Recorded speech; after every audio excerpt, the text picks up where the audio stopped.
Lievin Crefcoeur is the author of the mesmerising book Les Herbes Hautes, a collection of stories for anyone who loves mysteries, time travel and exploring the intricacies of human behaviour. And Lievin joins us now. How are you today? Very, very good. And you? Excellent, thanks. I like your second name because it's got the word heart in it, which is pretty cool. Yeah.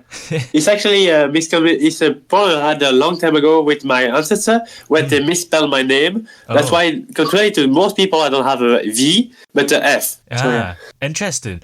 So your book is, of course, called Les Herbes Hautes, which means the tall grass, and it revolves around a protagonist accused of murder. What inspired you to write a story about murder? It's a common trope because I'm mostly inspired by Lovecraft writing and all the mythos. And it's a common trope in those stories to start and by people being accused of murder. Yeah. But of course, if you read the story, you end up knowing more about it and it's mystery. And what was the writing process? And how did you develop this character of the guy that was accused of murder? Well, it's a short story because the whole novel is a short story. So the writing process is quite short because, I have like 1 or 2 weeks mostly to writing it. And I just... it needs to be relatable. So the character have not so deep in it, and it's mostly mean to the process of the story. It's mostly story driven rather than character driven. Yeah, I suppose that's the thing. When it is short stories, do you find that it takes quicker to do, or is it like nearly the same amount of time? Because you still got to come up with a story, even if you don't have to flesh it out as much. Yeah, I think that short story can be quite difficult because you have limited space to tell the story, and you cannot waste time on a lot of details. So it also takes a lot of time to know what is very important and you should include in your story, rather than just fleshing it and being able to write whatever you want. Yeah. Now, this book takes place in many different time periods, like the 1920s in New Orleans, and also a small rural village in the 18th century. What was it that inspired you to set the book in so many different places throughout history? Well, like I said, I'm mostly inspired by Lovecraft, and Lovecraft mostly wrote in this period in the 1920s. So, of course, I had also to pay tribute to the genre and also write in the 1920s, but also thought that it would be interesting to explore different time periods because we can have more depth and more variety. That if every story is set in the same time frame, you have less liberty, less diverse set of stories. And how did you go about researching these different time periods? I read a lot about the people who write the story. Of course, it's not so exact, but also I like to read history and did some research, internet research, to see and also talk to some people. I had the chance to have some people knowing those areas better than me. I can talk with them and see if there's any incoherence, also the way of speaking also. And in the story that's set in the small rural village, there's a bit of mistrust that develops. What made you want to choose that theme? I think it's also it's nice to again, most of the team come from the Lovecraft, and Lovecraft was really well known to be very anti-Semitic and racist and all. And I don't want to go to that way. But that's why also we learned that the narrator is not all the time good to mistrust people. But that's a trope. Is more than everything is a fear of the unknown, because that's mostly what people are afraid to whole stories. That because there's something that they didn't know about it that causes fear. And what was the kind of process for selecting and organising the stories for the book? Was there a particular order you put them in? And were there any stories that you came up with that didn't end up in the book eventually? Well, yeah, the first 6 stories are completely independent, and then the last few are related. And I would like to have because they can be read independently, but the character that was in the first story also came in the second.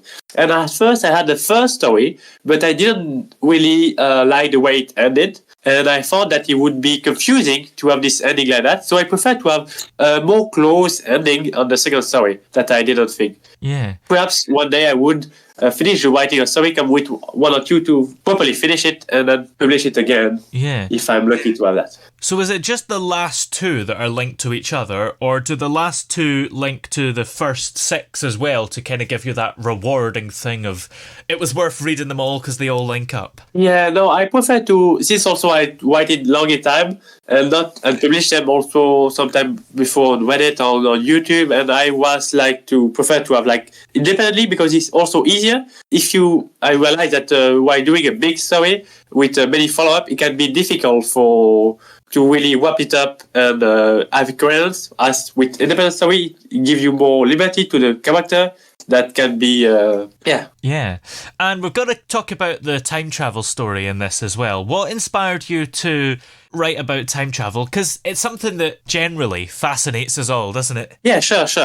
The time travel part was interesting because I like the idea that it could end up to have this exploration, because also we could have more time period than human. In lots of story, I talk about creation that's very, very old, and I was thinking it was interesting to be able to actually go in time to saw this creature, and also give diverse trope and or in different story. Because I was a bit afraid at first that most story would end up looking the same, so I try very hard to give very distinctive flavor to each story, so reading it wouldn't feel the same, although my writing still quite is the same, so you would still think it's a story that I've written, but given a difference. And how do you deal with time travel in a short story? Because it's something that's so big and so fascinating that maybe a lot of people would want to write a full story about it. Sure. And also at first I write it a shorter version for some stories written, and then I said I could extend it a bit, but I didn't want to extend too much. And like I said, what is very important short stories to focus. So what I would do is I have one single idea that I want to express in a short story, and I focus on that single idea and develop it. But since I only have this single idea, I can focus really on the idea in general without having to expand too much on it and without spoiling it. I think I did something that's quite good. I'm pretty happy with my take on the special travel, in time travel. Why is the book actually called Les Herbes Hautes, The Tall Grass? Because that's the first novel, and also that's the title. I had commissioned this art, and that's why I talked to the artist and said he can choose whatever story would feel more like to put in graphics, and he chose this one. So I just go with it, and I tried to put Les Herbes Hautes and other short story, and I just the visual wasn't as good as only the title. That was a bit intriguing, so the people would want to know more about it. And are there any particular messages or themes that you hope readers will take away from the book or the stories themselves? No, I hope that people would enjoy the story, but it's not so much it's very difficult to have a good message in such short story. So I hope people would enjoy book, and I also think that a lot of modern things were long, like long film, long series and all, and also would like that people would start again and enjoy the short story and short novel that come with one single piece, not long way to read, also to have the full story. That's also nice. Well, what's coming up for you after this book? Do you have more books on the way? Sure, but the first book is the contribution of 2 years of work disparate, because I have a bit difficulty to just focus. But yeah, I would want to do now another book set in completely different universe and work a bit on that universe. But need to write more short story. Yeah. Well, in the meantime, where are we able to find your book, Les Herbes Hautes? Yeah, well, I have put it on Drive Trig, that fiction, and then you could find it. It's pay what you want, so you can have it for free if you want to play it. And I need also to say that it's in French. Because some of the novel have been written in English, but my English is just not good enough, and I tried to translate it. I was not just happy with the thing, so for now it's in French, but perhaps maybe in one day I'll be able to translate it correctly in English and publish it again. Well, your English is great, talking anyway, so it is pay what you want, but there is a suggested price of $2, which is probably the cheapest you could even pay for a book, so it's a pretty good deal. Yeah. I think that's why I pay what you want, and it's a PDF you will get, and it's about a lot reasonable, I think. Yeah. Well, many thanks for talking to us today. It's been great to have you on. Yeah, it was my pleasure to be there.